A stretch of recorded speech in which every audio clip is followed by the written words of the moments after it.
इस संसार में साहब किसी की अगर अपने पिन भी लिए ना तो लौटाने तो जरूर वापस आना पड़ेगा। एक खूबसूरत एग्जाम्पल, भगवान श्री राम जब वनवास के लिए जा रहे थे तो माँ कौशल्या उनके पास आई और बोली कि हे राम, मैं तुम्हारे बिना 14 साल कैसे बिताऊंगी। तब भगवान श्री राम ने कहा कि माँ, मैं तुम्हारे 14 साल वापस जरूर लौटाऊंगा। अगले जन्म में भगवान श्री कृष्ण बनकर आए और माँ कौशल्या यशोदा बनकर आई और भगवान 14 साल तक माँ यशोदा के साथ मथुरा में रहे और जैसे ही 14 साल पूरे हुए मथुरा छोड़ गए और उसके बाद कभी मथुरा नहीं आए। राधे राधे।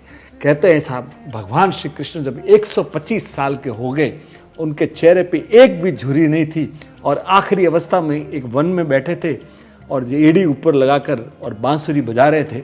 दूर से एक आदिवासी ने देखा कि शायद कोई हिरण है, तो तीर चलाया और वो भगवान के एड़ी में लगाया और जैसे ही उसको आदिवासी को लगा कि मैंने किसी और को लगा दिया, वो दौड़ता हुआ आया और जैसे ही भगवान श्री कृष्ण को देखा, रोते हुए बोला कि ये पाप मैंने कैसे कर दिया।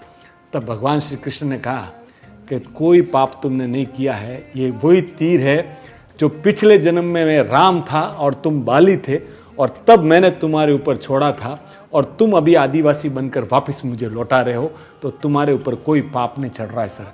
ईश्वर को भी साहब कर्मों का हिसाब तो देना ही पड़ता है।